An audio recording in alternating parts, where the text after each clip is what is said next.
రాయడం చదవడం రైటింగ్ అనేది ఫాస్ట్గా అయిపోయింది. ఎందుకంటే ప్లస్ పీరియడో సబ్జెక్ట్ మెయిన్లీ నాకేంటంటే ఇష్టం అనిపించింది పీరియడో సబ్జెక్ట్. ఈ సబ్జెక్ట్ ద్వారా పిల్లలకు మైండ్ డెవలప్మెంట్ చాలా జరుగుతుంది.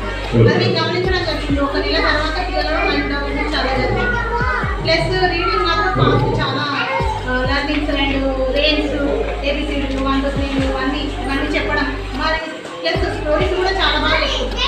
అది మాకే అర్థం కావట్లేదు, వాళ్ళ ద్వారా